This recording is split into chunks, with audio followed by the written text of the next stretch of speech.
progress. I'm very proud of the City of London's international role when it comes to sustainable finance. And our policy chairman, Chris Hayward, will go into more detail about this later.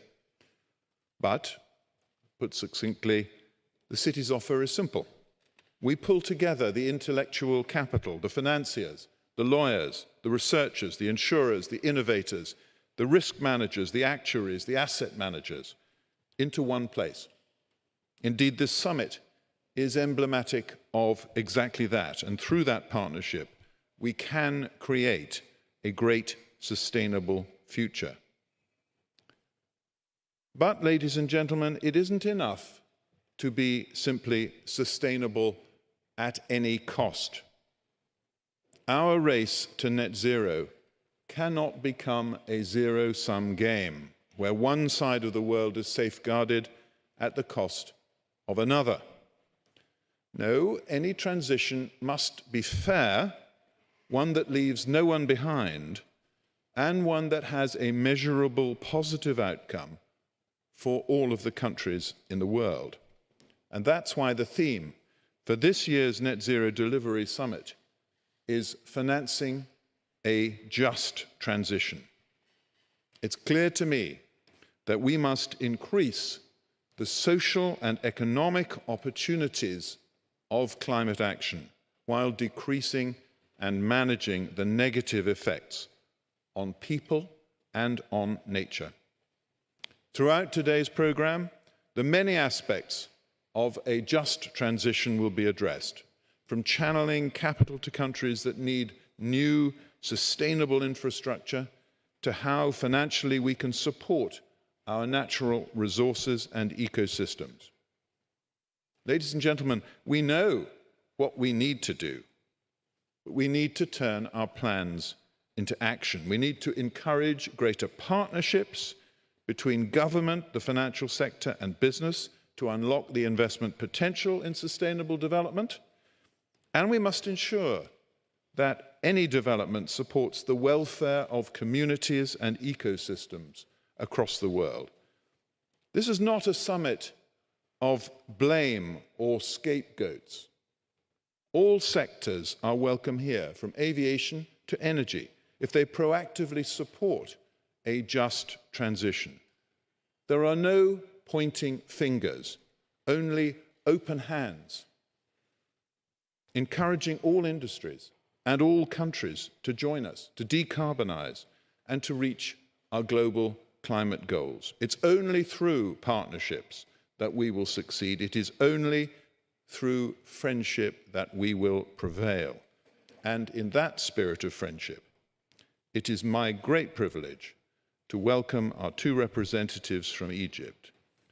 First to the stage, His Excellency the Ambassador of the Arab Republic of Egypt, followed by the Egyptian Finance Minister. So now please join me in welcoming the Ambassador, His Excellency Sharif Kamal. Thank you very much.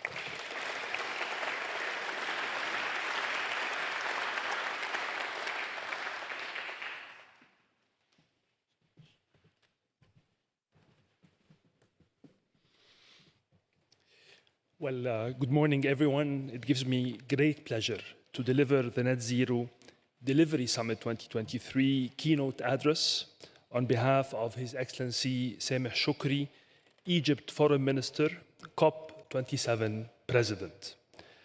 The Right Honourable, the Lord Mayor Nicholas Lyons, Excellencies, ladies and gentlemen, distinguished participants. It gives me great pleasure to address you today at this important event that reflects the commitment of the City of London to continue its efforts to mobilize all stakeholders from different sectors and countries and build partnerships with COP presidencies with the aim of supporting the climate agenda and the transition to the new climate-sensitive development model. I'm pleased that the Egyptian COP27 Presidency is partnering with the City of London in holding this year's summit, which was announced at the Egyptian Pavilion during COP27 in Sharm el-Sheikh and focuses on one of the priorities of COP27 presidency, namely just transition.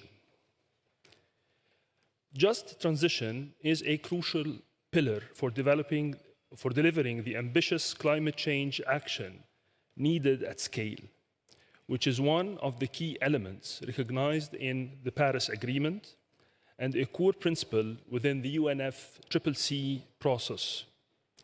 It ensures that global and local climate action protects the planet, the people, and the economy, and does not expand the existing development gaps, both at national and international levels. The creation of a just transition work program as means for discussion of pathways to achieving the goals of the Paris Agreement was one of the key outcomes of COP27 and came in response to the strong calls by many in the climate change community. The establishment of this work program reflects the need to ensure just pathways for delivering mitigation and adaptation actions that help secure social and economic development and deliverables, thus leaving no one behind. Different regions, countries, as well as different communities are asymmetrically exposed to the impacts of climate change, as well as to the socio-economic consequences of mitigation and adaptation policies. Finding the right pathways in the wider transition to a low emissions and climate resilience economic model through ensuring that social and economic development goals are achieved is thus indispensable for a successful transition and paradigm shift. This transition needs to be managed in a manner which ensures the needed shift to and the quick phasing in of low-emission technologies, as well as phasing down of high-emission ones, while guaranteeing that it meets the needs of all communities impacted. In light of the COP presidency's recognition that just transition is a core principle for climate action, we were keen to organize within the Sharm el-Sheikh Climate Implementation Summit a roundtable focusing on that issue, co-chaired by the President of the European Council and the President of South Africa. It was attended by the UN Secretary General, along a number of world leaders, and was facilitated by the UN climate change high-level champion for COP27. The Just Transition Roundtable fostered dialogue between countries, UN entities, financial institutions, and private sector on how can climate-related transition policies factor social and economic development into the planning and implementing phases of such policies. It was evident through the discussion, on the one hand, that a number of governments, businesses, and other non-party stakeholders have led the way in shaping just transition solutions, and that we need to build on those solutions and innovate new ones. On the other hand, it was similarly evident that there are numerous challenges that we are still facing on the road to achieving just transition. The Sharm el-Sheikh implementation plan that was unanimously adopted at COP27 emphasized that just and equitable transition encompasses pathways that include energy, socioeconomic, workforce, and other dimensions, all of which must be based on nationally defined development priorities. Furthermore, it highlighted the important role of the instruments related to social solidarity and protection in mitigating the impacts of applied measures. The COP27 presidency believes that further deep dialogues among all stakeholders on best practices and success stories to achieve just transition, as well as efforts to highlight challenges and opportunities in that regard are much needed. We are therefore looking forward towards the Net Zero Delivery Summit, which brings together leaders of finance, business, government, and other institutions from all around the world to contribute to these dialogues and efforts. More specifically, we need to hear from the financial institutions on what enablers are they looking for to unlock more funding for just transition programs in countries most exposed to transition risks. We also need to hear from the private sector about partnerships they can put in place to facilitate a just transition for their employees. These dialogues and efforts will be crucial in advancing our joint work towards just transition. In conclusion, I would like to extend once more the COP27 Presidency's appreciation to the City of London for its extensive efforts in organizing and hosting this important event and for its excellent collaboration and cooperation with the COP27 Presidency, including during the build-up to the Sharm el-Sheikh conference. I thank you.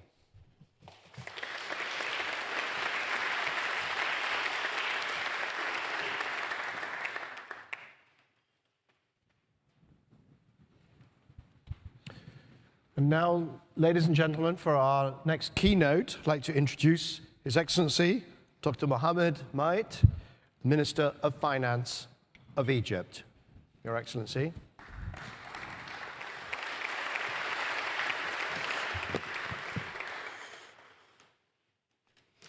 Good morning, everybody. The Right Honorable Lord Nicholas Lyons, Lord of London, ladies and gentlemen, good morning. It gives me great pleasure to stand among you here in the Egyptian hall of the Mansion House to participate in this summit that marks halfway between COP27 and COP28. The current poly-crisis era we are witnessing, triggered by COVID-19 pandemic, the war in Europe, the soaring food and energy prices, and the global economic slowdown. In addition to the ever-growing cost of climate impacts on the world economy. Not only did it exacerbate the need for climate finance amidst this current global situation, but also emphasized the importance of moving beyond financing green projects into exploring other opportunities for climate actions. For these reasons, climate finance continues to be a prominent focus in national budgeting, particularly in developing countries. African continent alone is in need of a $3 trillion in the coming 10 years in order to adopt climate change methods. However, the task of acquiring resources has become increasingly challenging in recent years.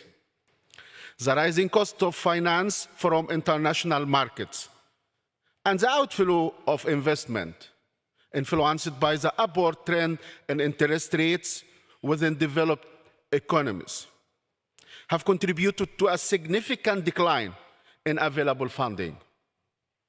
This situation is, of course, affecting negatively climate adaptation efforts.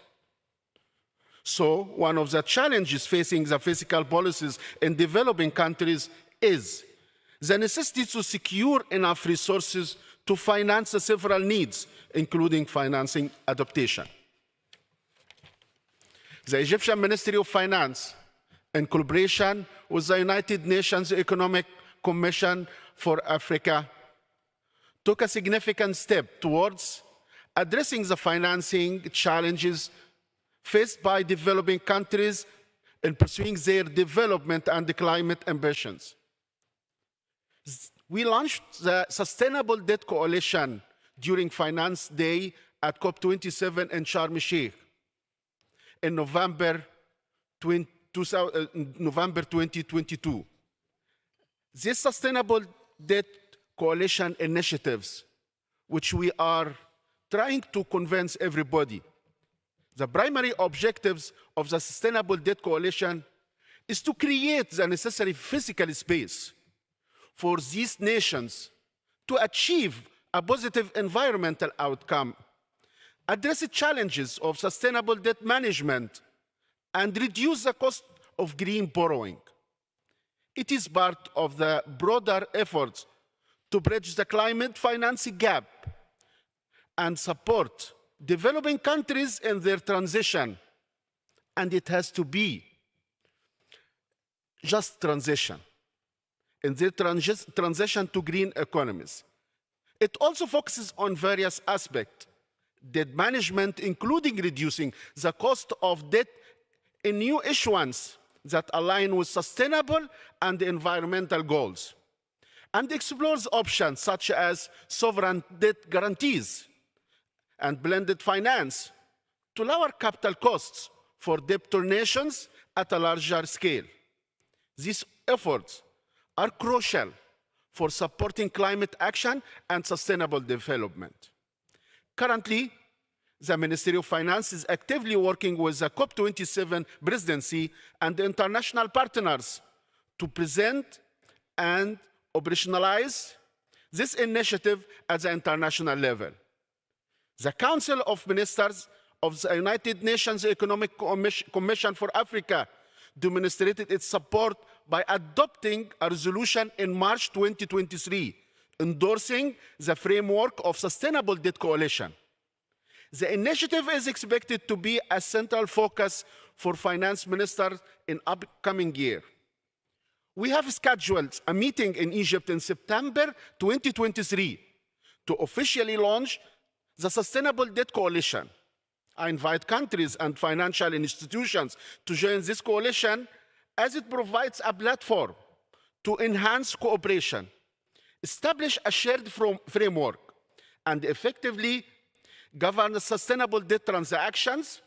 This coalition of the willing allows sovereign debtors and creditors to work together,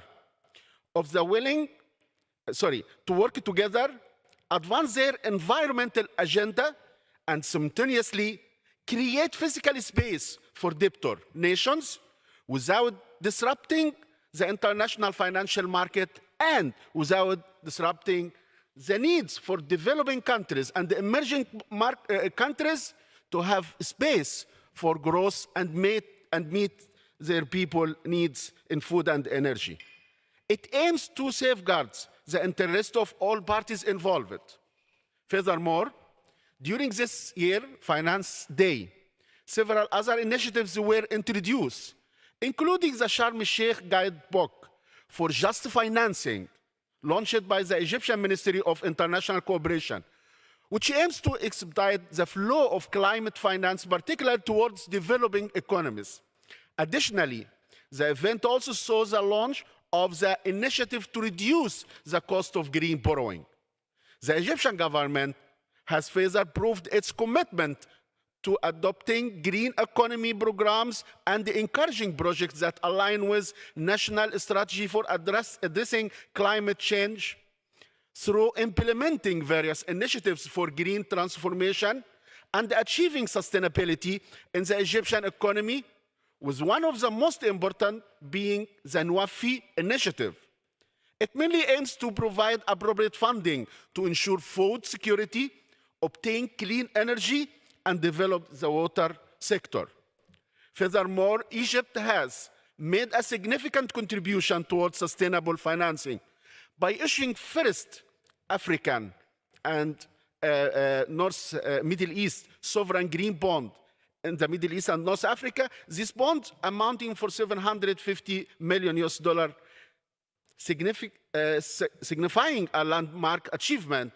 They align with the sovereign sustainable finance framework introduced during the previous climate summit, showing Egypt's commitment to innovate financing and social development.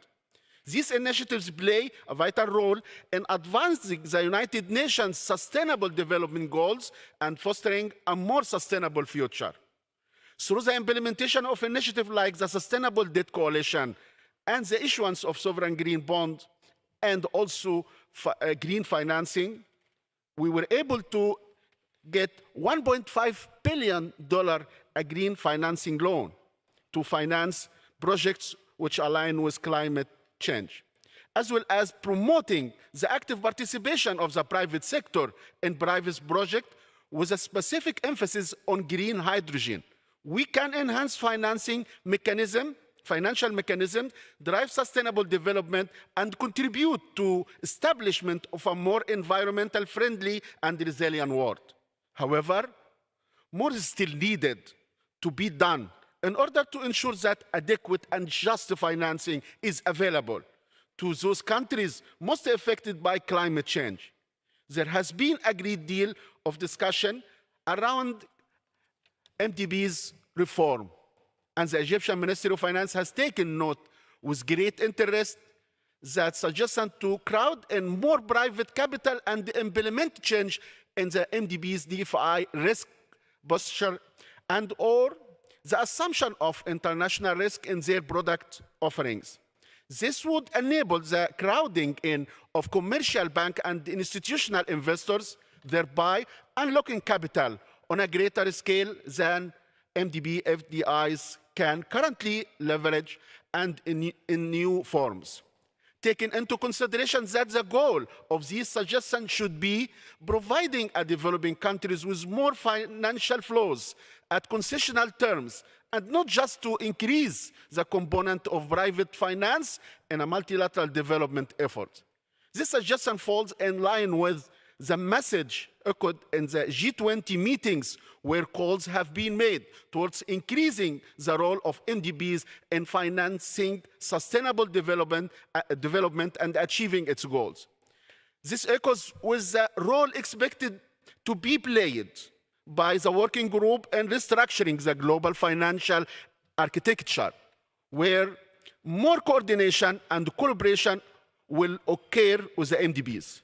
In this regard, we support the call to reallocate part of the SDRs by our development partners to regional development banks, including the African Development Bank. This reallocation will be transferred to them to recapitalize and help them support vulnerable countries in these tiring times. This means that MDBs need to be recapitalized and avail more resources in favor of developing countries. This would help alleviate the pressure and give way to improved fiscal and economic policies, especially related to adaptation effort in the developing countries.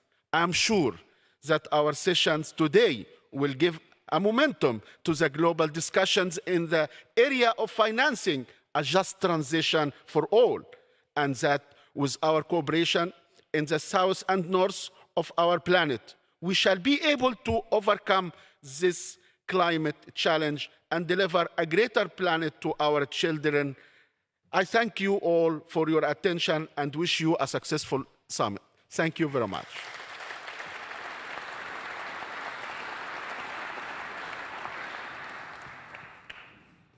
Excellency, thank you very much.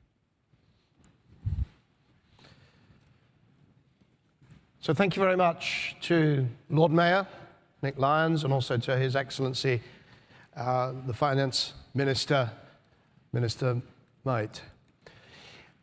So that really sets the agenda. We need to deliver. That word delivery. It needs to be just. No more pledges. We need to move to action. And then an agenda moving forwards towards COP28, creating some space, just debt, a number of mechanisms, some rebalancing of the global financial system. So not much to do today. It's going to be very packed. We've got Andrew Bailey, Governor of the Bank of England, will be speaking. The Honourable Mia Mottley, Prime Minister of Barbados. I can't list everybody. There are so many stars in this space. Baroness Penn, Treasury Minister, His Excellency Majid Al-Suwadi, who's the Special Representative of the United Arab Emirates, who will be the COP president taking over for COP28. We have panels on voluntary carbon markets, nature, biodiversity, consumers, etc., etc. Fireside chats, Chris Skidmore, Ma Jun, who's one of the luminaries of climate finance from China, of course. And we have, of those 600 and whatever it was, former Lord Mayors, we have 2 more who'll be participating today. So, without further ado, I'd like to move into our first panel. And that will be really getting straight to the heart of this. There is no just transition, there is no delivery unless money flows to the developing world. We've heard it in theory, now we're going to examine it in practice. What is working, what isn't? We've got to celebrate what's working. We also have to be brutally honest about what isn't. So I'd like to call up onto the stage I'll be moderating this panel. I won't be moderating everything all day, don't worry. Not every panel, but this one I will be. And I'd like to call up onto the stage the participants. Diana Guzman is Group ESG Director at Prudential. And Diana, I'm going to take this seat here, so anywhere else you want to sit will be fine. Samaila Zubairu, President and CEO of Africa Finance Corporation. Mr. Zubairu, thank you very much. His Excellency Nguyen Hoang Long, Ambassador, Vietnamese Ambassador to the UK. Welcome to the stage. And Philippe Vallaud, CEO of the Private Infrastructure Development Group. Welcome to the stage. Now, we are being joined, I was a bit worried about the technology there. Thank you very much to our extraordinary team and crew. And we are joined also by Dr. Mahmoud Mohyeldin, who is the high-level champion of COP27. Mr. Mohyeldin, well, I'm looking at you. You are presumably being filmed from there. I'm looking at you. You loom over our other participants here on the stage, so your presence is very much felt here in the room. Now, I'd like to start, if I might, Diana. Kick us off with some examples of where it is working, where money is flowing, where we are indeed, as the title of the session says, channeling green finance to emerging markets for a just transition. Give us a few examples. Give us the good news. Thank you. Well, thank you very much, and it's a pleasure really to be here this morning. Thank you for the invitation to the City of London. As you might be aware, Prudential is a company that for 175 years has been mobilizing capital, 100 of them in Asia. And what has worked very well there is partnerships. Partnerships at the local level.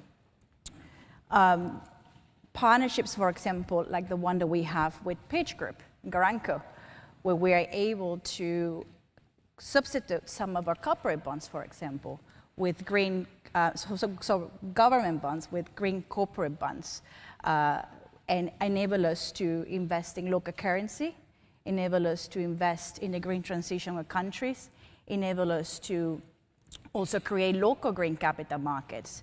Partnerships on the ground are extremely important, and they can take different shapes and forms. It can be public-private, private-private, but what's very, very important in our learning by mobilizing capital is that actually the regulators and the broader financial infrastructure of those countries actually have a seat at the table to then enable us to create the right enabling environment for these partnerships and this capital mobilization to reach scale. So it's very, very important to have the right partnerships on the ground, nimble, flexible, partnerships that understand both the risk and opportunities in the countries where we operate. Can I ask you to just give us a bit more detail just on what sort of partnerships? Is it partnerships in capital provision or partnerships on the demand side to prepare projects and opportunities because the money is sitting there, that's not the problem? Which of those requires most attention, or which one? again, we're going to do the success stories. Which of those is working best? I think both. Both are equally necessary. But I think from Prudential's standpoint, as you might be aware, we need to match our liabilities with our assets. So that means that for us, especially after the pivot from the West to Asia and Africa, we have regulatory commitments to actually keep up money invested in local markets. So what it means is that our partnerships on the ground need to pivot as well and develop in a way to fit for purpose, not only to enable us to invest in green, but as we have heard this morning, also to enable us to invest in brown to green. So capital deployment is very, very important for us. And the partnerships to enable us to move money where it's most needed is what at the moment is a key priority for us. Okay, so Sameh, now we're hearing partnerships, everything's working fine. I'm hearing a very, very confident, very calm. It's all fine. We just have to do a bit more of what we're doing, perhaps, but it's all fine. Now, is that your experience? And perhaps start to move us into where we might have some roadblocks that we need to remove. So thank you. Good morning. Thanks for this opportunity. I mean, she's right. Partnerships are important. So, for example, we're a public-private partnership between African governments, and private financial institutions, that has created Africa Finance Corporation with a focus on de-risking, infrastructure opportunities for investment. And when we were created, the amount of investment required for infrastructure was significant, but there was a dearth of projects. So our focus has always been on how to work with governments and sponsors to transform the ideas and opportunities to bankable projects. And we have done that at scale. And there are several examples of how it has worked well. There are several challenges along the path, and I'll start with how it has worked and then go on to the challenges. So, for example, we partnered with the government of Gabon to build a special economic zone. That was a combination of several infrastructure assets that would enable industrialization and help them transition away from hydrocarbons to other aspects of the economy. So we have the first carbon neutral certified industrial zone in Gabon, and it produces, I would say, about 6% of the country's GDP and creates over 32,000 jobs, both direct and indirect. It has increased export earnings significantly for the country, and we have found avenues to replicate that same success in Benin Republic and in Togo. Now we're looking at Chad, DRC, Sierra Leone, and several other African countries. We also have a very good example in our renewable energy platform, where we first started with building a wind farm in Cape Verde, provides 20% of the energy requirements of the island. We've built a hydro dam in Côte d'Ivoire, still under construction, that will significantly reduce tariff. We've also currently almost completed construction of a wind farm in Djibouti that will provide almost 100% of the energy requirements of the island and put them on a path to sustainable, renewable energy in the country. On the back of that and the experience that we have, considering the significant amount of energy required for the continent, we decided we needed to do something at scale. And so we worked with our partners to acquire Lekela, which is the largest renewable energy company in Africa, with the idea of scaling, and enhancing our bargaining power, and also really negotiating and finding ways to make the inputs that are required for renewable energy in Africa. And I'll give examples. So the IEA tells us that 60% of the best solar sources in the world are in Africa. Less than 1% is built. It will not make sense to continue to import solar PVs from China into Africa. We have in Africa significant natural gas. We have silica. So it makes sense to start to look at how we can start to import that, especially because we know that shipping is a big part of one of the biggest polluters. It's actually the 6th biggest polluter globally. So to continue to import, implements while we work towards net zero will not make sense. So we currently have a program now in one of the new special economic zones that we're looking at in the Republic of Congo on how we could build photovoltaic plates there. And so we have several examples of what has worked, but the real challenge we have is that we're not able to get the capital that we need to do all the work that is required. So there is a significant mismatch between the custodians of capital and where capital needs to work. So for example, we have a pipeline of over $3 billion of projects, but we don't have the money to do it. We have several conversations, there's several pledges about capital going for renewable energy, but it's not flowing into Africa. So African countries, to meet their nationally determined contributions based on the Paris Agreement, require upward of $280 billion annually. You heard the Minister of Finance for Egypt mention that Africa needs $3 trillion, and that is between 2020 and 2030. But what is flowing to the continent now is less than $30 billion, and that's mainly from African governments themselves funding the energy transition. Now, that has to change. We have institutions that have over $100 trillion of capital under management with no allocation to Africa. So there's really no allocation to Africa. And without allocation to Africa, there will be no capital flowing into the continent. Secondly, if you look at the capital that flows into Africa, it's mainly debt. So most institutional investors have debt funds or can invest in debt instruments. None of them is investing in equity. And it's equity capital that is required to de-risk the opportunities to make the projects bankable. We hear a lot of talk about the absence of bankable projects. How will we have bankable projects if we don't make the investments to develop them? We are at the forefront of that, and we're looking for partners to work with to scale. We've recently launched an infrastructure climate resilience fund with the idea of introducing an asset class that can mobilize climate finance at scale, essentially working with a blended finance structure. But there are no takers. So we hear a lot of talk, a lot of words, but the capital is not flowing. So if we're going to be frank and open and have a productive session today, we would need to understand why is the capital not flowing when you have institutions like us that are investment grade, have a long track record, have operated profitably, clear demonstration of what works, yet there is no partnership with us for us to continue to do what we're doing. We need to understand what is required for capital to flow into Africa.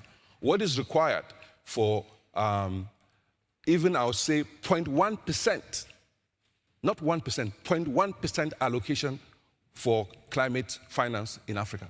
Those are the questions that we need to address today. An extremely eloquent and cogent framing of the problem, because you started with some examples where it's going, the wind farms, the development zones, and then, of course, the downside, which is that it's all much, much too small. It's 2-3 orders of magnitude too small, and being largely developed, you said, through domestic finance. Yes. So your own capital base is mainly, do you want to say a few words about your own capital base? Where is the money coming from? So Africa Finance Corporation was established by African states in partnership with African financial institutions. So for example, the government of Nigeria, the government of Egypt, the government of Ghana, the government of Gabon, the government of DRC, Senegal, Guinea, they are all shareholders of AFC. We have about $1.2 billion in equity capital. We have retained over $1 billion from operations over the years. So we have about $2.7 billion in capital. Because we are investment grade, we've mobilized about $7.5 billion from the debt markets, bilateral loans from development finance institutions like DEG, AFD, African Development Bank, and then the Eurobond market, where we raise bonds regularly. But the challenge is most of the capital really comes from Africa.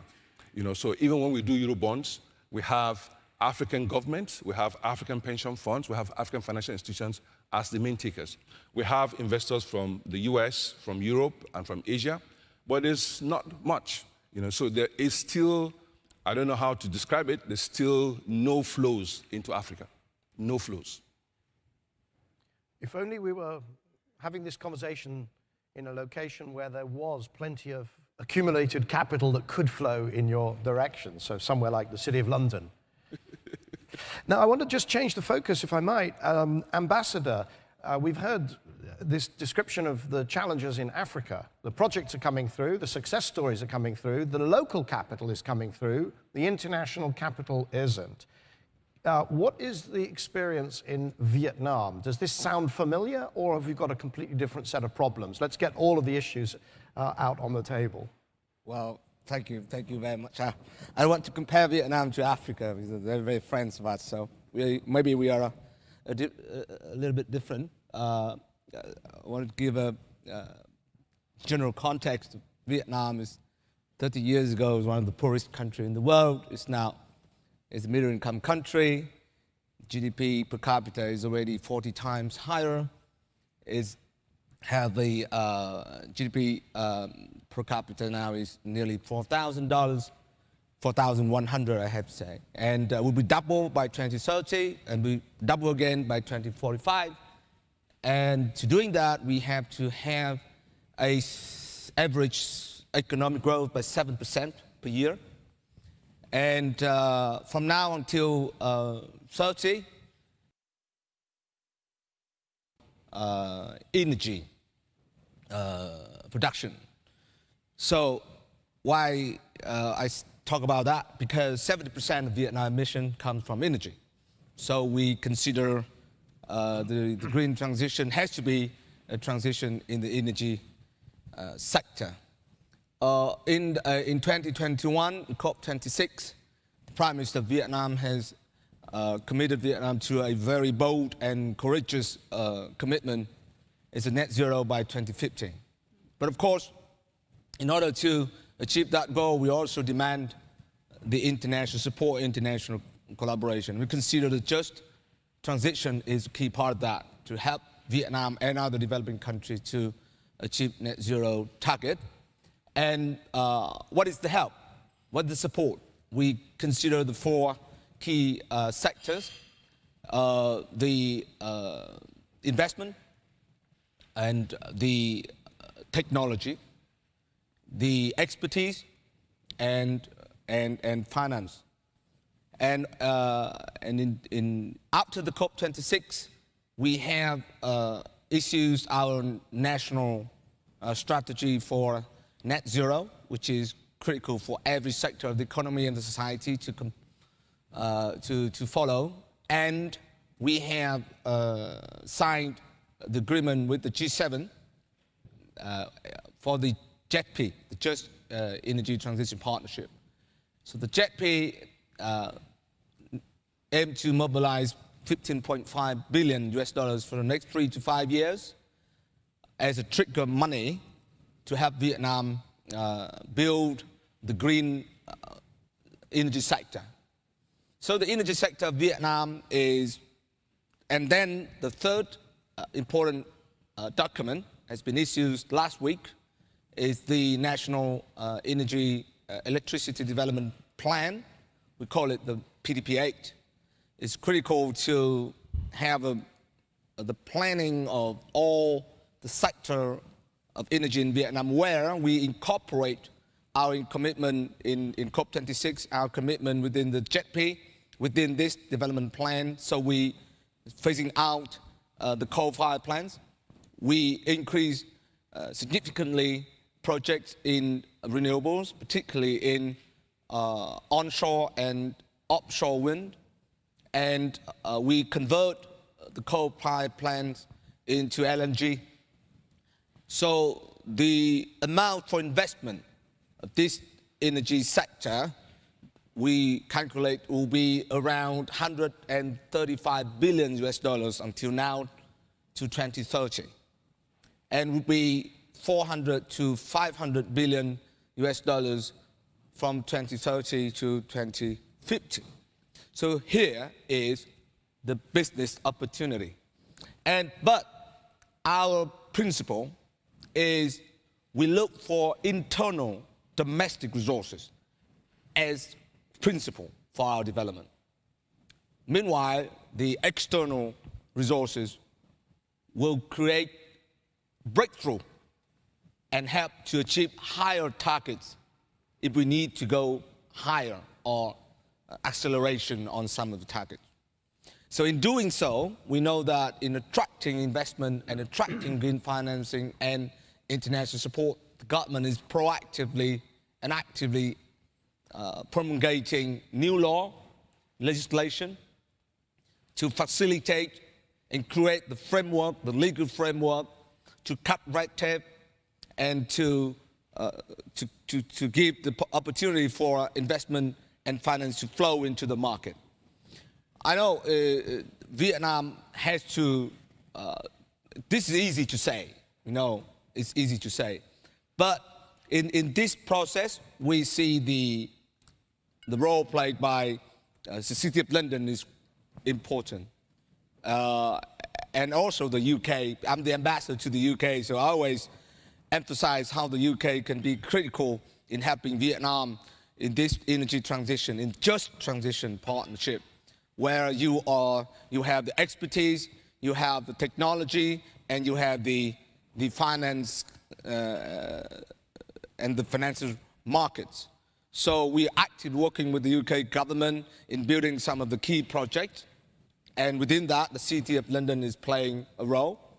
For example, the City of London is advising the government of Vietnam in building the next international financial center, where we see green finance and inclusivity, resilience, and this kind of partnership is critical. So I think it's all on the table. I am very optimistic by nature, but I think we can achieve that. Very interesting, because you've put a different emphasis on the importance and possibly because there's different availability of the local risk capital, the equity capital. So quite a different picture from the situation in Africa where it's really missing. Is that a fair summary in a sense? Either of our last two? Well, actually, maybe I'm not the expert in finance here. I'm the ambassador. Okay. So I'm not adventuring in the very uncharted territory for me. But this is a very important thing. I think in doing all those things, political determination. Right. So because I think the nature of the person into that. Because if everything go according to financial calculation, everybody will be successful. But it's not. I think at the end of the day, it has to be person. Okay. And the person in our strategy is in the center of the whole strategy. If you want to deliver, you need person. You have to invest in person. So Vietnam, I think, we're very confident in our process because we have this very person capital. Okay, so there's a very, very strong signal from government, and then the personal commitments of the principals clearly playing a huge role. Philippe, I could see you nodding along with many of the comments of our first three participants. You are not the ambassador, you are a financial practitioner. Do you want to start? How is it that you address these problems at your infrastructure group, your private infrastructure group? I think I'll pick up on some of the comments made by my friend at AFC, because he makes some very powerful points that echo the ones we make on a daily basis, I think.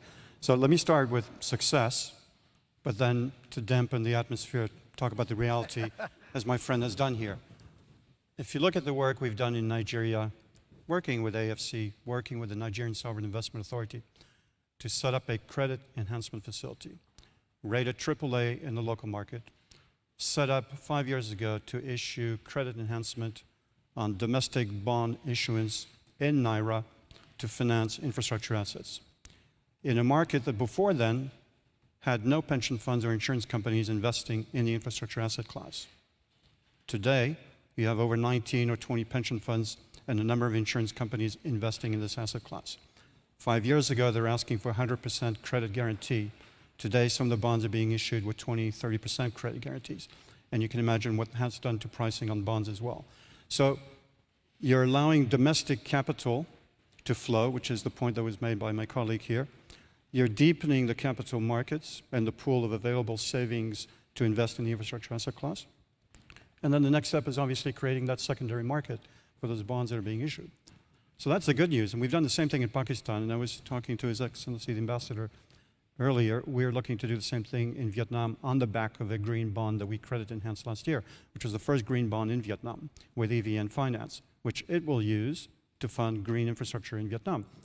And the bonds are funded by pension funds and insurance companies in the country. But that all sounds rosy. But then, as my colleague said, what is the CEO of InfraCredit's main issue today? And we are 30% equity investors, so we provide about 100 million of equity. And the ability to leverage close to $1 billion. So it's powerful as a tool. But if you speak to the CEO, his number one problem today is bankable projects. So he, like me, I'm sure like my colleague, get a bit frustrated when we keep talking about the trillions in pension funds that need to move to developing countries. It's not going to happen. And I hope today we're a little more realistic about what can and cannot happen. It's not going to happen until such time as we can also address the pipeline of bankable transactions. And that goes back to the point made about equity and participants in that space. This is really interesting for me because the model that's emerging here is not the simple model of here are the trillions are in the developed world, capital markets, the capital formation, hundreds of trillions, and they need to be over there. And let's just figure out how to move those over there. And what you're saying is actually a number of things have to happen at once. Is that? I'm sure there are pension funds in the audience and they will tell you better than I can. They're looking for what? Ticket size? They're looking for risk mitigation products. They're looking for diversification, geographic sector, etc. That can be put together. But there has to be a sense of urgency in all of us who work in the space. You have a fragmented aid space today, clear for all to see, and still no realization that instead of people trying to replicate proven vehicles, invest in the proven vehicles. And if we don't have a call to arms and a call to collaboration in a way that's not been done before, you're not going to see that flow. I would like to bring in Mahmoud Mohieldin, who's the high-level champion for COP27. You've been listening very attentively there, Mahmoud. Would you like to reflect on what you've heard so far in the context of COP28 and how some of these issues of simultaneously growing local capital markets, because we've heard that's vital, developing the project flow, because we've heard that's vital, and also then bringing in, maybe de-risking, maybe blending, but bringing in the finance, the trillions, because we're talking scale, delivery, remember, bringing that in from where that capital currently resides. Are there any particular ways that you're looking to work on that within the context of COP28?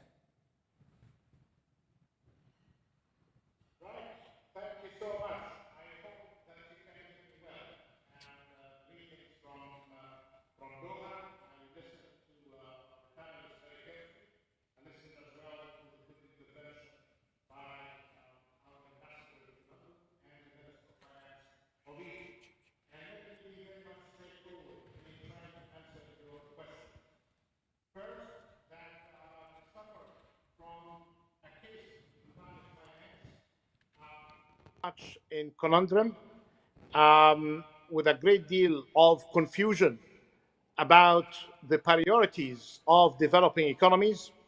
The famous $100 billion that was pledged in 2009 with the name of pledging the private sector was offered without adequate consultation with the developing economies, without putting them in a developing country's context. And that's why I like very much what His Excellency the Ambassador of Vietnam had to say, because he started us off by talking about inclusive growth, 7%, with sustainability and long-term perspective. This is the way that developing economies need to see climate finance as part of development finance. If mitigation, adaptation, which is outlined in the Sharm el-Sheikh adaptation agenda in 5 areas of work, in water, systems, food security, again, this is very much on the of sustainable development. Then we see more offers, not just the 100 billion. I think the issue of the JETP of the G7 had been offered. Nice initiative, including the promise to South Africa, Vietnam, Asia, and other countries coming. But it would be more practical if we see it coming towards the hard-to-abate sectors, not just dealing with coal and fossil fuel, but basically through decarbonization in the cement sector, in steel and shipment, because there are more in this sector, especially for African countries. So, and let me deal very quickly with some concern. Remain so far that climate finance is very much development finance, more aspirational than practical. Actually, if you heard the billions to trillions that came back in 2015, it came from my office when I was at the World Bank. I was telling my colleagues, this is very much aspirational. It's going to haunt us. It requires environment for leveraging, which is not there. So instead of billions to trillions, we're seeing billions to millions in many countries. That needs to, it cannot go on like this. The other thing is basically what you see in COP27 and answering your question in COP28, both being held in countries of the South, last year in Sharm el-Sheikh and this year in Dubai, in the United Arab Emirates. So you see this emphasis on implementation and solutions. People do not like to see more pledges or more. They need practical approach. And what is better than practical approach in answering a simple question? Does countries in the South, developing economies, have pipeline of projects?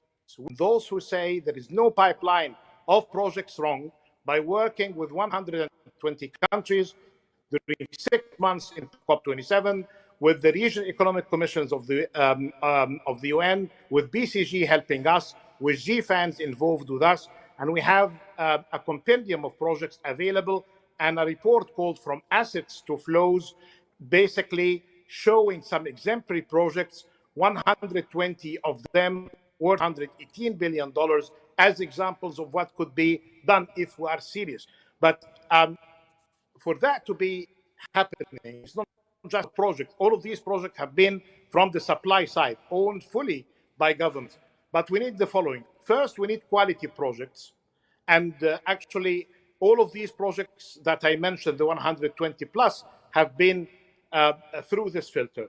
The second is the business environment, including governance and rule of law, because there are limits to de-risking and trying to have some sort of credit enhancement if the rule of law is not helping. Whatever we provide of credit enhancement mechanisms or de-risking may not work.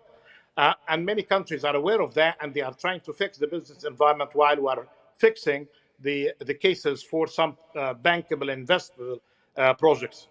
Then I'm saying it's not just bankable projects, but I'm saying investable projects, because as mentioned earlier by AFC, that what we are suffering from today, not just in Africa, but developing economies, that the majority of projects are based on debt instruments. We don't need more debt, and people who are bragging about leveraging, am I going to leverage debt with more debt? Optimal mix, and I'm happy to see the reference to some of the leading investment finance houses, including the one participating in this panel, mentioning equity participation, not just limiting finance to debt instrument, because already countries of the in one of three categories: either they have a debt challenge, or a debt crisis, or a debt catastrophe. So I cannot really solve climate finance crisis be stopped, and we need more equity participation, but we need more partnerships and more de-risking for that. And an additional point is not just finance, it's technology. We are a world of artificial intelligence, digitalization, and I think we can really be aided very much by and technology at scale helped us to reduce the cost of obtaining solar and wind farms, especially solar, by more than 90% during the last few years. And then this gets me into the role of the multilateral development banks, because those who are in the audience today may not be able to do it in countries in the frontier unless there is some sort of decent partnership from the multilateral. And seriously, they need to get their act together, the IFIs, all the multilateral development banks. They need to stop in this kind of false dichotomies. Is it a global public good, or is it a country platform that we need to work on? It's the same thing. Climate is a global problem. To solve it, you need to get your act together in a local environment. Is it climate finance or development finance? No, for God's sake, it's the same, but you need to articulate policies together. Do we need better or bigger development finance institutions? We need both. So I think we need to really to act fast, because we are wasting time and we're not doing enough in this area. And we need the MDB, especially that there are many summits, as you know, coming this year after this in June summit in France, another one in Kenya, and then we have 3 summits on climate, sustainability, and financial impact, all before COP28. And if I may end with something here, that we need to have adequate impact assessment of what we are doing based on regulatory structure and better understanding of ESG. This is a very big debate happening today, and we need a better criteria as reference for ESG finance, because everybody has her or his own criteria. This needs to stop. We need, as we are more formal and we know better when we talk about BIS rules or in, IFRA rules or accounting standards or auditing standards. But when it comes to ESG, it's very much all over the place, and this needs to stop. And perhaps a good starting point is the operationalization of the recommendations of the high expert group that was convened by the Secretary General of the UN. And the UNFCCC is working hard now, is trying to put some sort of standards to minimize greenwashing. Over to you. And I said at the beginning, sorry, I said it shouldn't and it cannot go on like this. But we know from the past, it's basically the answer to this line. It could be, that's what you think. This is from the famous Waiting for Godot. But this really, we cannot really go on like this, claiming that we have the money, we have the asset, but we don't have the projects. Actually, much more better work between the public and the private sector should be done. And there is no better than the City of London and its very able finance institutions to help us providing solutions when solutions are very much needed today than ever before. Over to you. Thank you very much, Your Excellency. A very rich intervention, they all have been, but that one in particular has opened up a number of the conversations that we will be hearing from, we'll be examining today. The point about restructuring or rethinking some of the IFIs, we're going to be hearing from PM Mia Motley. The conversation about ESG and what we measure must be real. And the whole thesis of today is delivery. We cannot continue the way that things have been. We do need a few orders of magnitude gear change. Now, what I'm going to do, we're not running behind, I won't say that, but we have to be very careful not to get behind. So I'm not going to take, if it's okay with everybody, questions or observations from the floor. We're going to miss that. These topics we've opened up on this panel will be recurring. We will be diving in during the day, and you will have a chance to hear, to share your own views and to ask questions, and obviously to find these participants in the audience at the various breaks. So what I'd like to do, if I could, is to close with a few, a closing thought, and it's going to have to be quite a succinct closing thought from each of our participants, really around, are you optimistic? I mean, do you think we can do this, right? I mean, we have to be, I said we needed to also to be brutally honest. Are we going to, we've kept 1.5 alive, are we going to be getting things on track to deliver 1.5? Is, or do we have to accept that, let's shoot for 2 and deliver 2 degrees, and that will have to do because that's all we can do. Let's see. So optimistic or pessimistic? Diana, as always, I'm going to start with you. Thank you. I'm optimistic, but I'm also realistic. And that's because we operate in emerging markets, in developing economies. And I would like to take a little bit of a step back, if I may. And I know you're crunching on time. But one message that I really want to deliver is the following. We need to double down on green, absolutely, and move capital to where it's needed. But as an asset owner that invests long-term in local currency in some of these markets, for us, what is important as well is how we're going to transition brown to green, because that is pivotal for the just and inclusive transition. Okay. And now, you asked me before everything was positive, and if I was, I'm going to tell you what is needed in order to get there. Clear action points. One is we need a common definition, a market-accepted definition on what is transition finance. And how does this play out in emerging and developing economies? And not even go into the detail of how in industry pathways, transition pathways, we play it out in Nigeria.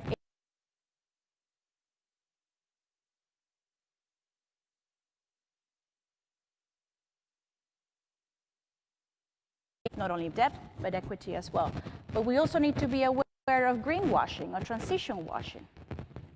So I know we're looking for the Holy Grail, but really it's as important to take a step back and say, how are we going to make sure that we're transitioning, take consideration the local context and emerging markets, but that we keep that pace to get to 2050. And therefore, where is our money most needed? And therefore, that will help accelerate financing. Okay. So I'm positive, but I'm realistic. There's a little work to do. Okay, and you've touched on, again, a topic we're going to be opening up today around greenwashing, around these metrics. I am going to now ask people to be extremely fast because we are technically now out of time. But I still want to give you the chance to respond on optimistic or pessimistic in as few words, I'm afraid, as possible. Samaila. So optimistic, and I'm hoping that we can be pragmatic at the same time. By pragmatic, I mean we have to change how we're looking at things. We have to understand that what we're doing now is not working. And if we want to achieve net zero, we must change how we're doing things. We must look for ways to partner with people that are actually working on the ground and are delivering the projects. We shouldn't be trying to create parallel structures. Let's work with what works. Very good. Ambassador? Well, actually, I'm very optimistic. I said at the very beginning that I'm very optimistic by nature, but optimistic, reasonable, because, well, the response to climate change, the response to green transition comes from the people. Okay. It is the demand from the people. It's not top-down. So I think it's because of the people, and Vietnam has this policy based on people-centered. So I think with that, we will be succeeding. Philippe, close the discussion with your final remarks. Positive, I could speak for 10 minutes, but I will say one thing. We obsess, as AFC does, on localization of solutions. Okay. As I mentioned earlier, I think by doing so, we can show the way to others how to come. Without that. And a strong theme that has come across has been this, you call it localization. It is shifting from pushing the piece of string that is global finance to pulling it into the solutions that are being created, the projects, the pipeline that is being created locally. But we need to do we need to kind of push the string and pull the string at once. I think that's what we're seeing here. So I'd like to... And perhaps ban the word pledge. And ban the word pledge. Well, we've heard that already from the Lord Mayor kicking us off. So I would like everybody, please, thank our fantastic panel, including our virtual participant, for a fantastic conversation.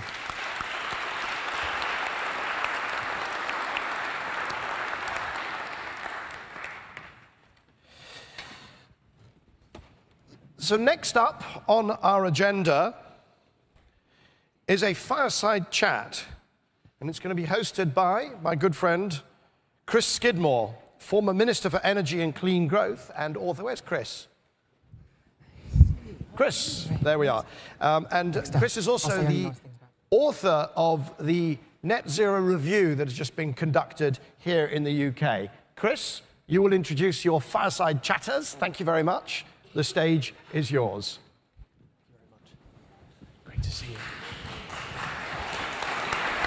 Just go up, or?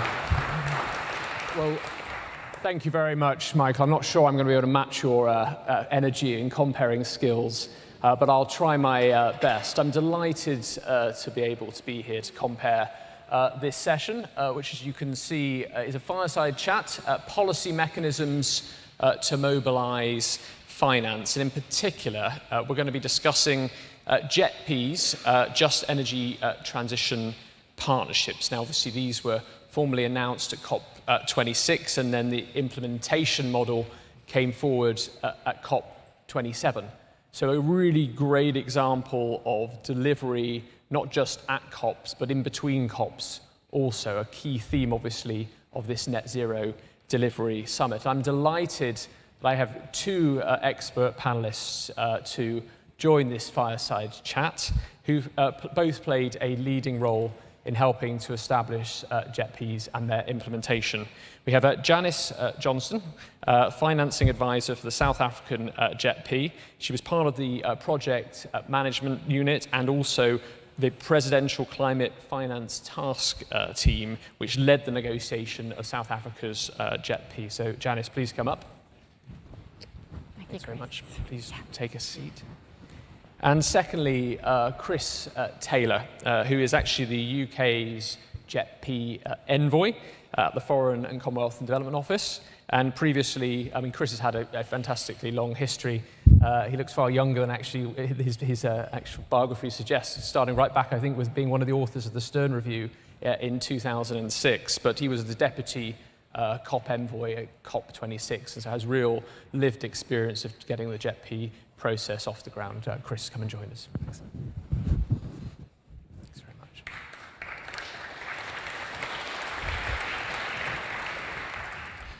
So to kick off a discussion, because I'm acutely conscious that when we have these discussions, sometimes people are sitting in the room thinking, what exactly is a JETP? And I know it was discussed about the Vietnamese JETP. So I want to turn to Chris first to sort of ask, in terms of the JETP structure and framework, how did it sort of come about? What's so different from things that have gone before, and where are we now with the process?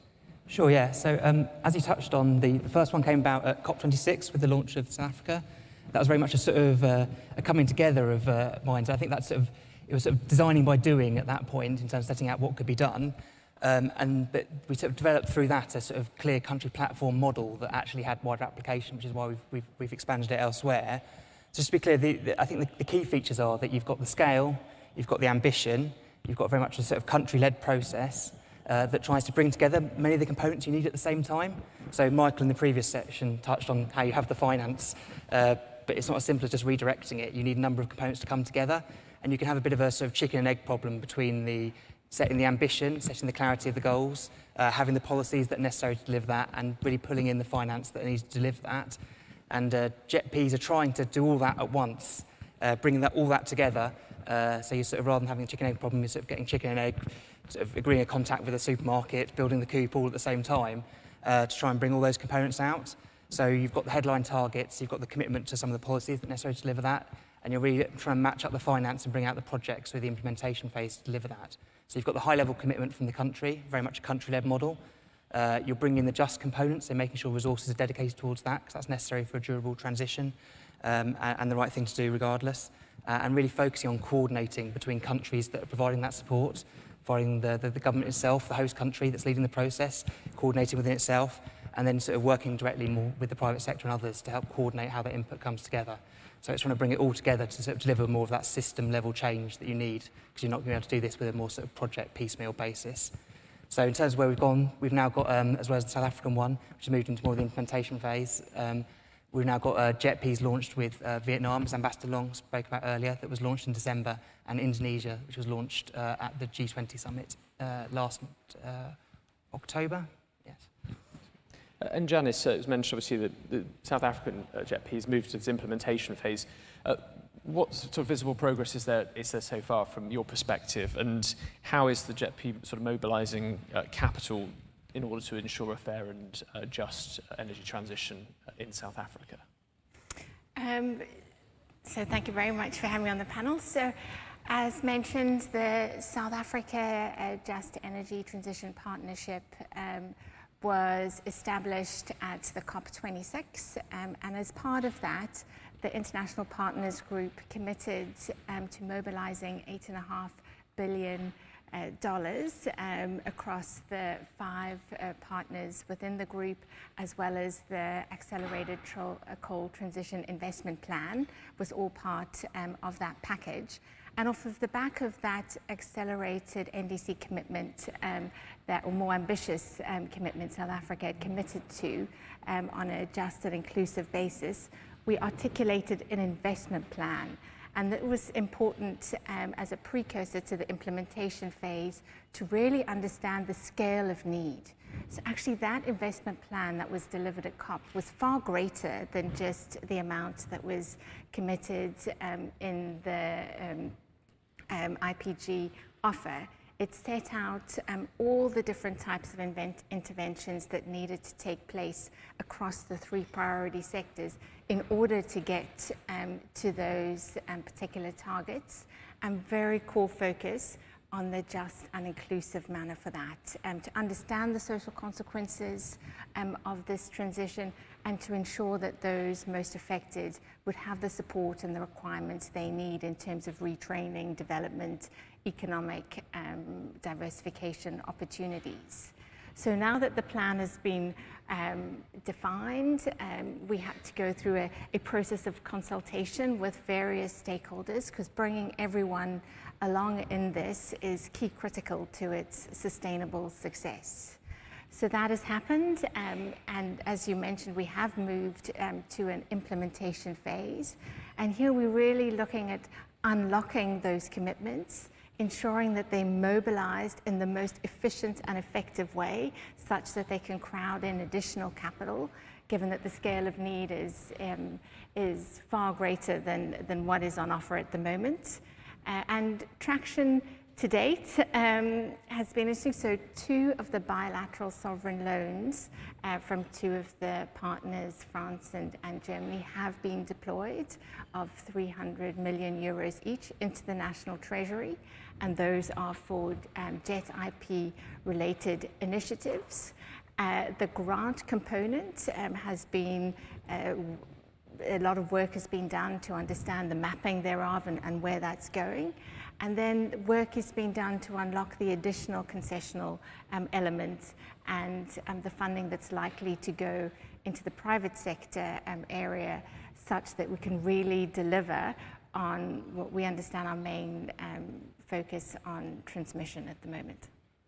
And Chris, in terms of, you mentioned a number of the countries that now have JETPs in operation or being established. What other opportunities do you think there are for this mechanism to be sort of taken at further scale amongst other sort of emerging markets? Sure, yeah. So I think, so with the JETPs so far, there's been quite a strong focus on some of the most knotty problems, in fact, where the transformation is needed, where there's a big coal pipeline, there's a lot of investment existing in coal already, and that's where some of the transformation challenges are particularly acute. And so it's really sort of tailored for that at the moment, but there's a question about how far we extend that and what models might be appropriate in other contexts. I think the key features are widely extendable. So you're already seeing it, I think, the example, I think, from the Ministry of Finance this morning that Egypt launched at COP27 on the NOEFI model. That was something whereby it had, I'm not saying, you know, these idea of country platforms and setting out these plans isn't unique. It had many of the same features. So you set this headline ambition, you set out the detail, they got support from EBRD and others to help think about how you mobilise and coordinated the finance.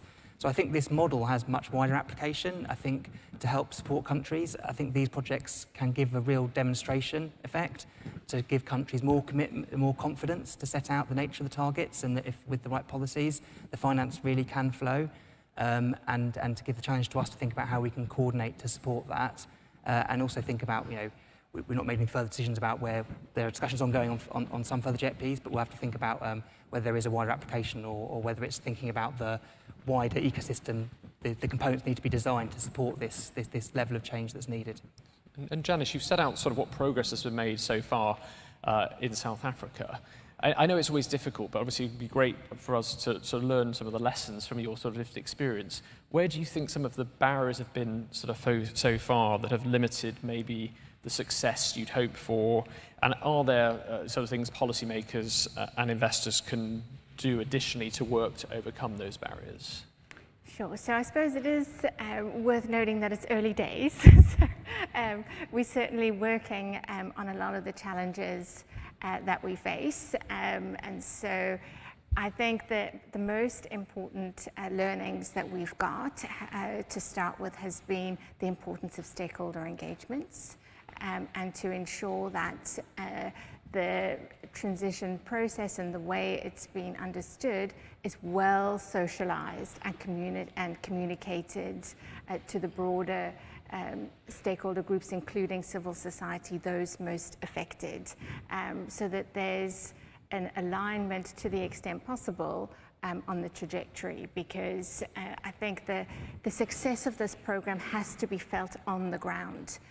There's obviously the decarbonization and emissions reduction, which are key critical, but the social element needs to be felt in the communities that are most affected, and that needs to address things like energy access, security, and economic diversification. So that needs to be well articulated, because it's hard for those communities to understand what that could be if they don't see it right now.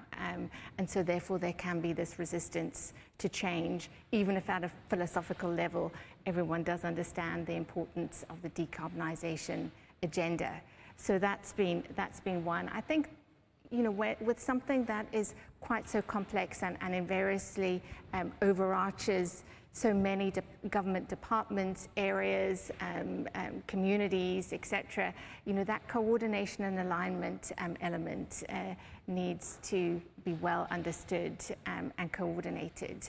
So having, so ourselves with a project management unit, we sit within the presidency department, so we have that slightly sort of overarching lens. I think that has been an important aspect that I think will help, hopefully, to unlock some of the potential barriers as they unfold in implementation. And Chris, I saw you sort of nodding in agreement on a couple of those points. It'd be interesting to see whether you've seen that similar issues with some of the other JETPs, whether it's too early to be able to tell.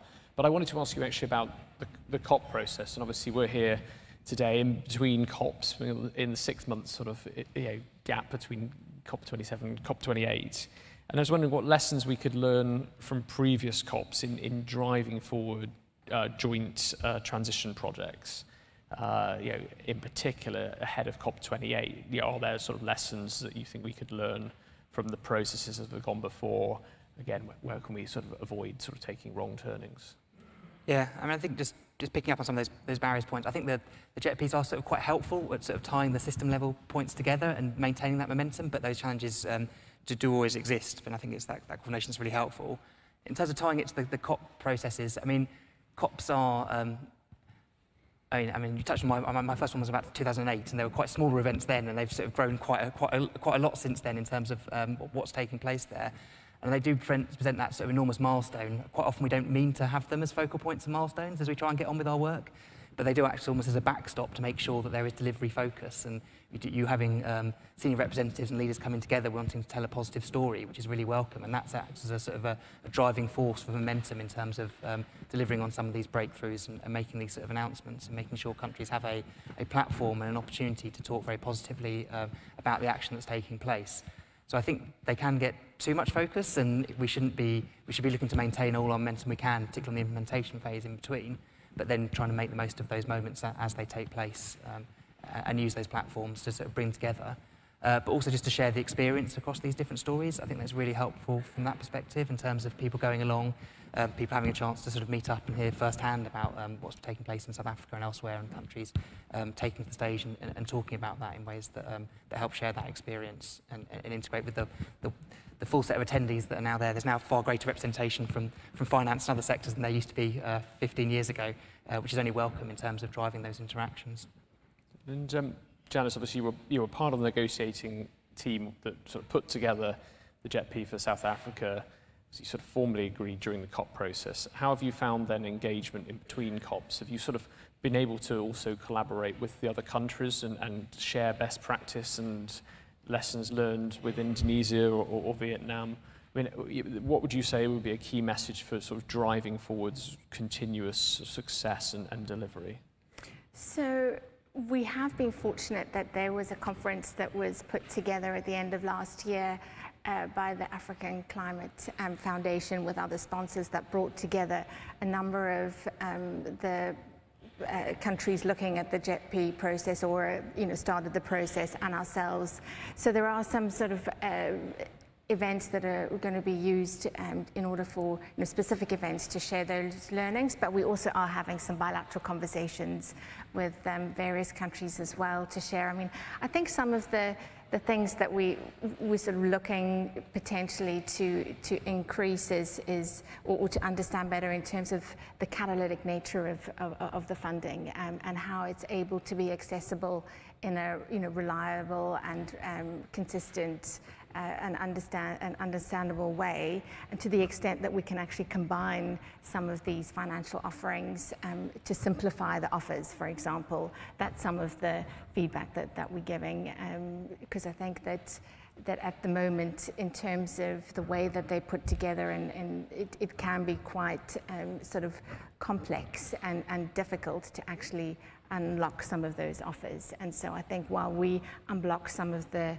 challenges, we're certainly hoping to share that with other countries as well, so that we can really accelerate the deployment at scale. And in terms of thinking about mobilizing finance within the private sector and the investment community, see, we're here at Mansion House, Corporation of London, keen to look at how we can deliver further, faster on this. How can London-based investors leverage their financial power to support further climate action, in particularly how to get involved with the JETPs, and what are the opportunities for potential future collaborations? So I think with the JETPs, there is now this idea that there is an investment plan. So I say first and foremost is if there's an intentional commitment to participate, within the various financing institutions, is perhaps to have a look at the plan and understand where the focus areas are and how that aligns with your own institution's mandate, focus, and involvement, so that can immediately create some sort of matching within those areas. And also to understand the local context, I think is key critical in these areas, as well as appreciating that there can be a flow of value creation between both parties, and that investing in strong growth opportunities within an emerging market context can definitely be mutually beneficial, and some of the emerging markets can benefit from the financial structuring and the technology that has been well understood in the developed markets, and that can be replicable in a local context in those environments. So I think there's definitely opportunity from a diversification perspective, and also from this understanding that climate finance is very difficult to not fully appreciate the interdependencies of all global markets in this area, and therefore everyone has a part to play. So I would certainly encourage that mobilization and focus initially within the various investment plans, and then obviously through the different offices to understand more where that funding can find a home. And Chris, as the UK's JETP envoy, is there a message you'd like to send out to the sort of London's climate financial community around how they could get further involved through the sort of Foreign Office? Yeah, I mean, so definitely the JETPs expand the space, I think, for the private sector. We've had quite a lot of strong coordination with some of the other JETPs through GFANs as well. So that coordination within governments, with the international community and also with the private sector, I think is very helpful in terms of giving clear, consistent messages. So as part of the Indonesia and Vietnam finance, there's sort of there's some that announced that they're expecting to mobilise in support of delivery of the JETPs is outlined.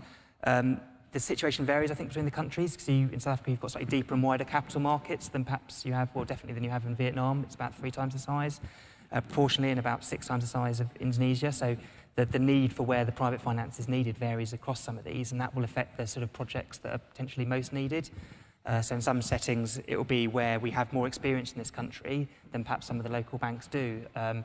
So in areas such as energy trading or waste to energy or some of the more innovative areas, the local system will be less familiar and they have less experience. And I think where that international experience can really come to bear and make a sort of more transformational difference, I think, is in some of those spaces. So in some areas, there'll be more in those opportunities. In some areas, there'll be more of a direct need for private finance across the whole piece. But the aim of the JET piece is very much to just expand that space to allow that finance to flow.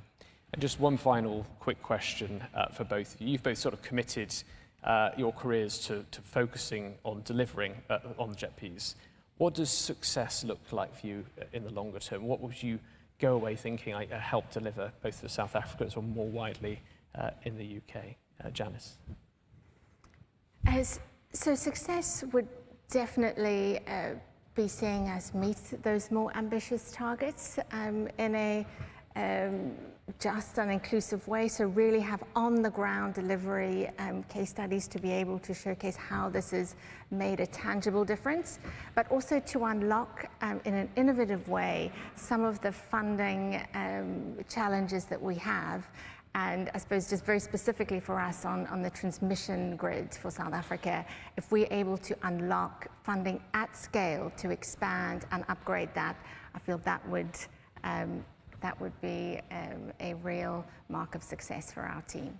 Thank you. And Chris? Yeah, for us it's about these countries supporting them to deliver their own ambitions, which are very high, so supporting ambitious countries, but also in doing that just demonstrating what can be done by others, so others feel much more confident in setting out those ambitious plans, setting out the policies that are necessary to deliver it, and working more closely with the finance community to help target that. Excellent. Well, Chris and Janice, thank you. Aside conversationalists, and I'm sure if anyone wants to follow up with further details, they'll be able to find you in the coffee break. I think I'm now going to hand back to our master compere, Michael, to close this session and give directions to what's happening next. Thank you very much.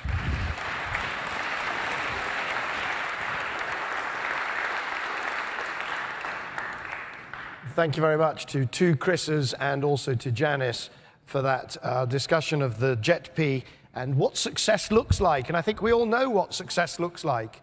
The partnership is very good, but ultimately success is the flow of funding. It's the delivery of that transmission network and so on. Now, all of this just climate transition that we're working on, that we're talking about, has to happen within the broader macroeconomic circumstances that face us, reality. We had a pandemic, devastated our economies, and had to be worked through. We've got this terrible war of aggression by Russia on Ukraine. That is happening. It is a reality. It affects energy prices, money in people's pockets. We've even got political turbulence, sometimes self-imposed, that has impacts on the capital markets. One man knows more about that than anybody else. Andrew Bailey, Governor of the Bank of England, our next speaker. Governor, the floor is yours.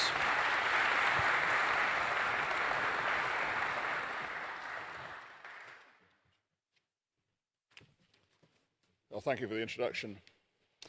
And it's a great pleasure to be here at the Net Zero Delivery Summit and to see what a broad and important content it has as well.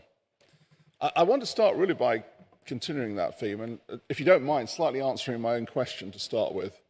But I think it helps to set the scene. So the question is, what is the Bank of England, or indeed a central bank's interest in climate change? And let me give you three answers to this question, which go right to the core purposes of the Bank of England. The first one is that I think we can observe the effects of climate change on the world economy.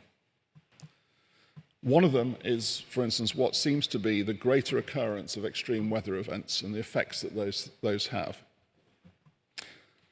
The second answer I give is that, turning to financial institutions and our role in financial stability, banks and insurers, for instance, invest in assets which are exposed to the various elements of climate risk. That's the risk itself and to the transition away from that risk to net zero. And in many ways, that was the origin of our work on climate change. The third answer I would give to the question is that the financial sector has a big role to play, which is obviously why we're here today, in financing the transition. And as public authorities, we need to do our part to support and encourage that. Let me just add two further thoughts before moving on. And to reinforce a point, unlike pandemics and wars, which are terrible and events that we're having to deal with, climate change, I'm afraid, is highly predictable. That's the reality. And there is, of course, therefore, no excuse for failing to tackle it. But let me end these introductory thoughts on a more positive note. A big challenge we face in the world economy is that the underlying rate of economic growth in many countries, particularly industrialized countries, has fallen. It's true here.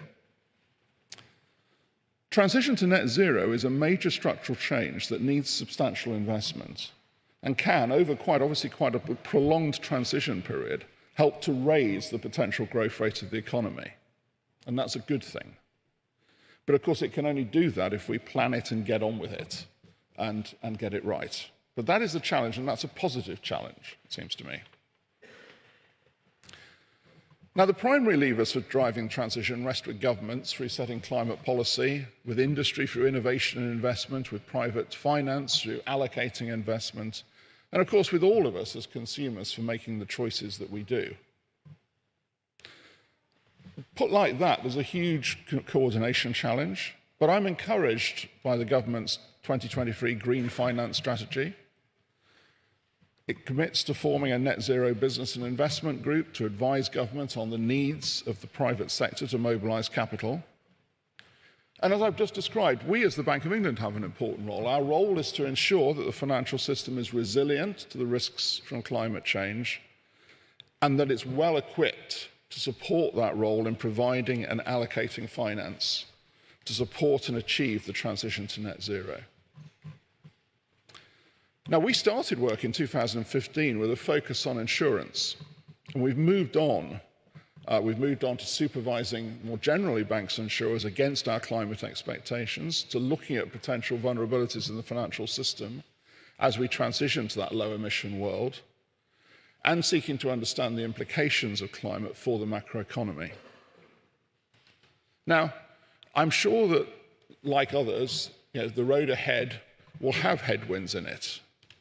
But I'm also very positive, and events like this make me very positive, that there is a very strong will to take this challenge on and tackle those headwinds. One of those headwinds is that we are facing supply shocks as we transition from the COVID challenge. Those are shaping the economic dynamics of this country.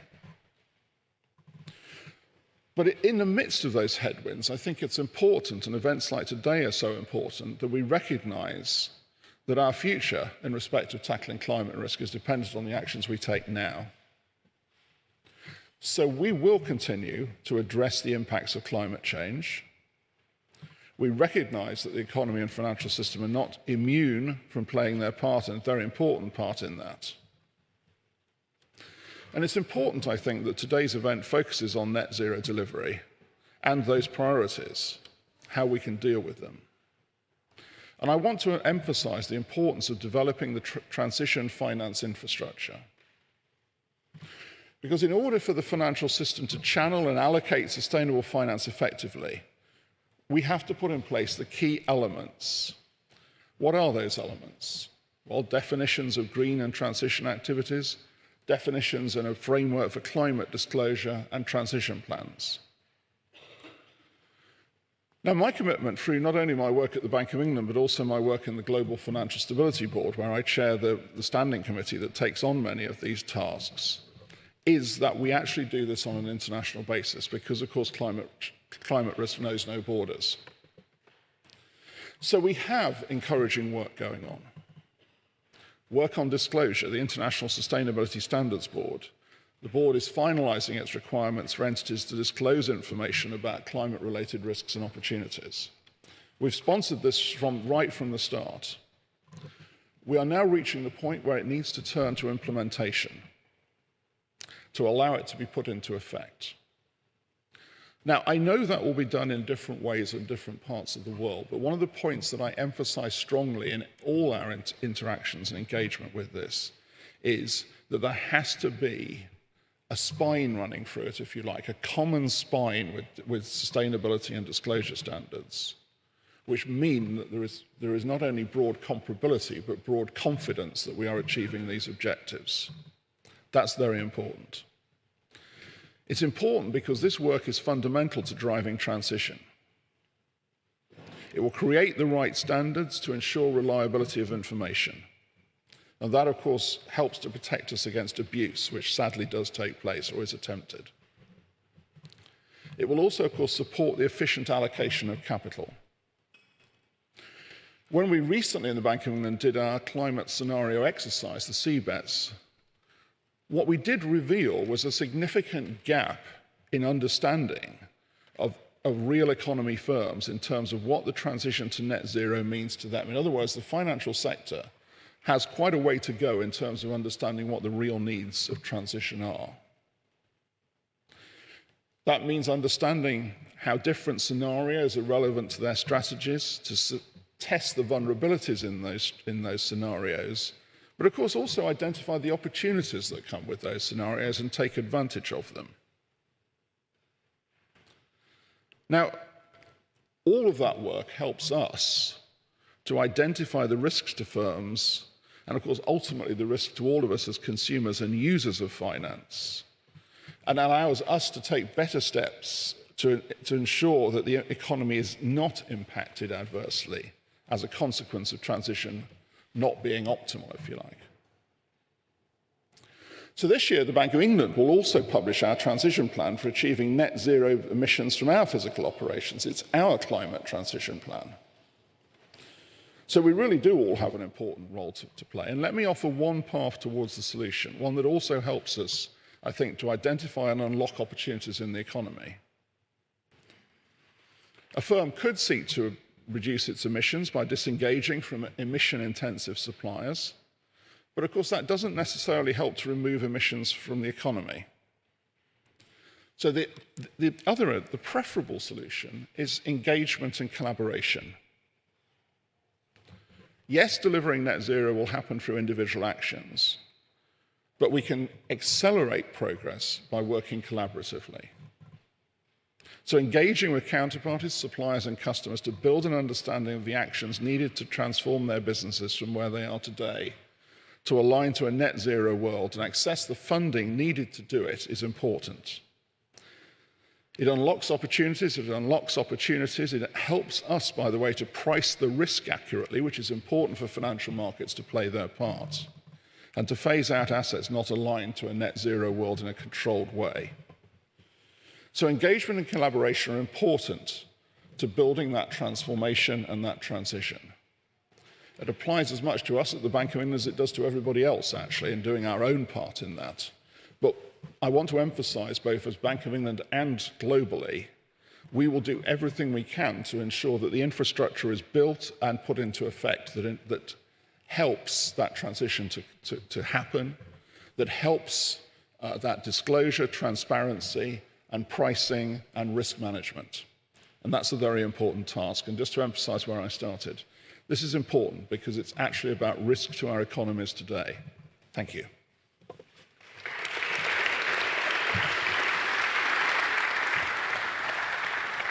Thank you. Thank you very much. Thank you, Governor, and a very robust message there to those of us who know how the debate unfolds in the broader reaches of society and amongst a lot of younger people. That message was a message of engagement, not divestment. Right? It was a message that we here, the City of London and those of us here today, it is up to us to fund the transition because the alternative is actually to shut down large parts of the economy. That's a robust message and a message we need to listen to. Delivery, we started with that at the beginning of the day. So, we are going to go now into a coffee break. I think we haven't done too badly on timing. We've really opened up the conversations that we're going to be hearing from, that we're going to be diving into during the course of the day. All of the refreshments and so on are in the salon. I think some of you have already found that on your way in. But I would ask you please to be back in a timely way. We're going to get started at 11 o'clock. And we're going to start at 11 with a panel on the role of the voluntary carbon markets. Right? It's going to be interesting and I suspect a little bit controversial. So please don't be late. 11 o'clock back here. Thank you.